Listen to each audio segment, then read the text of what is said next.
In our study of the Gospel of Matthew, we are looking for the wisdom that Matthew would wish to give to us today. So, the wisdom to live life, and to live life properly, Matthew would say we must experience faith and become not just believers in Jesus in some sort of generic sort of way, and not just church people, but we must become disciples of Jesus. In this unit, we are going to be looking at Matthew chapter 26.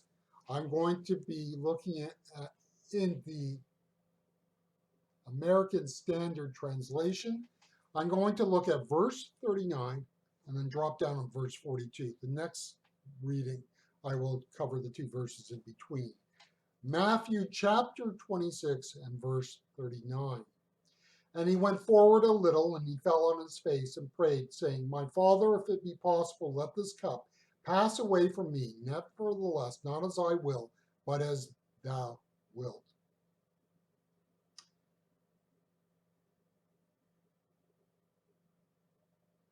Verse 42, again, a second time. He went away and prayed, saying, My Father, if this cannot pass away except I drink it, thy will be done. If we are to fully appreciate the atonement, we must see at its core a human being. Now, what is said is not in any way to diminish the full divinity of Jesus Christ. We, strictly speaking, cannot speak of Jesus by compartmentalizing him. Here's his divinity at work, here is his humanity working. It does not work that way. He is fully God and fully man, and they operate in unison, in union, in unity. But they do not operate at the expense of the other.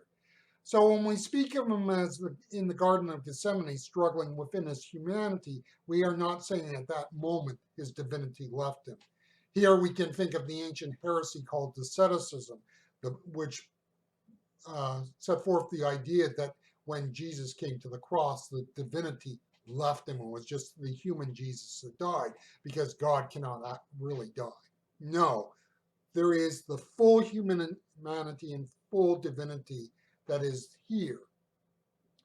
The humanity, though we could understand in Jesus, was buckling under the weight of the burden.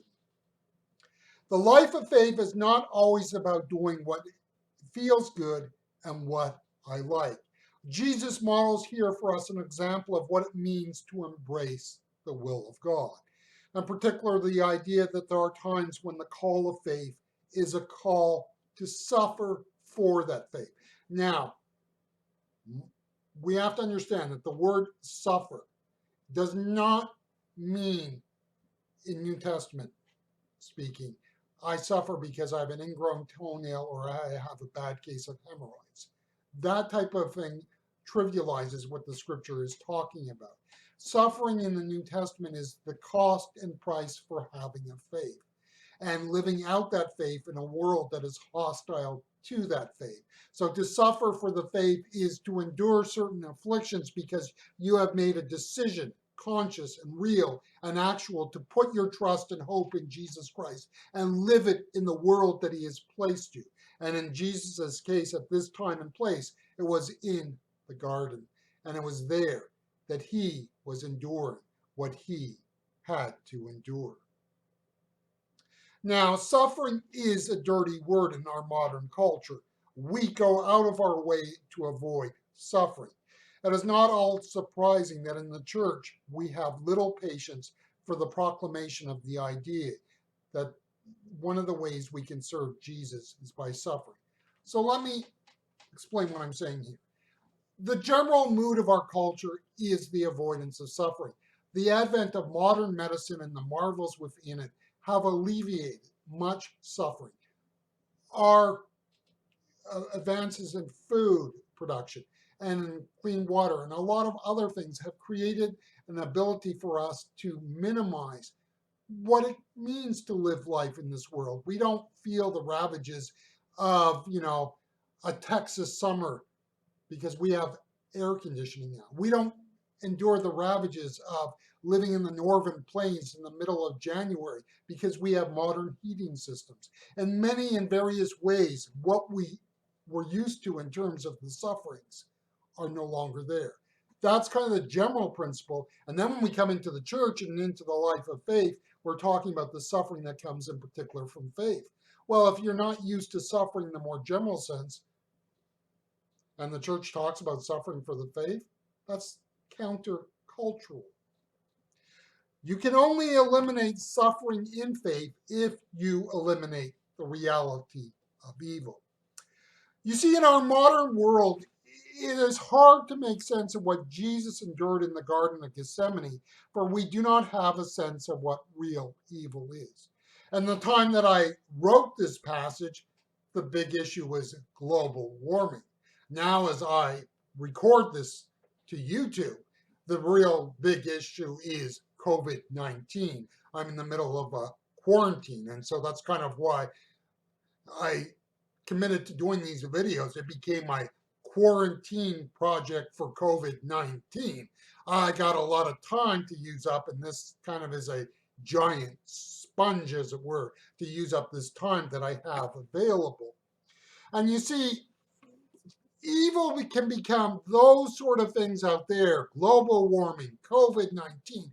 And we're not saying that there aren't problems there, and especially COVID-19. My heart goes out to you if you've experienced loss through this time. You know, we're not minimizing those evils, but what we're saying is that we can make evil something out there that is not personal, and it's not about us, and it's not who we are. And in the process, we, deal with global warming. Forget the issue of rampant pornography, which includes child pornography and the, proliferation of images of children doing horrendous sex acts across the internet. It could be the abortions on demand and think nothing of it. And then, of course, more generally, the rampant sexual immorality. In other words, we can make evil, global warming, COVID-19, not what is real and true evil. I'm afraid that even in the life of the church, people have bought into the idea that the real evil in this world is global warming. You see, if we make that the real evil, then the real evil is not evil at all. There is a real evil out there that will not be overcome unless we are willing to suffer for Jesus. That is, take our stand, believe in Jesus, be true to the faith, and live as if there is only one true way to live life. Remember that our world is content as long as we have pseudo-evils and not real evil. And it's easy to pass through this life and not allow the reality of what is evil to impact us. Now, in a major disaster or a major terrorist event, we may for a moment come face to face with evil. In everyday life, do we see it and feel it? Are we moved within when we see a John pick up a streetwalker? Are we moved within when we see the drunkard stagger across the boulevard? What happens when we see and experience a particular vicious form of racism in the workplace? Do we, in situations like these and more, retreat inward? To be of faith and live the faith is to be people who are learning to see the world as God does. If you begin to see the world for what it is, you will begin to be pained for what is there. To be Christian means I cannot turtle. I must come out and interact with a world that is dying and going to hell.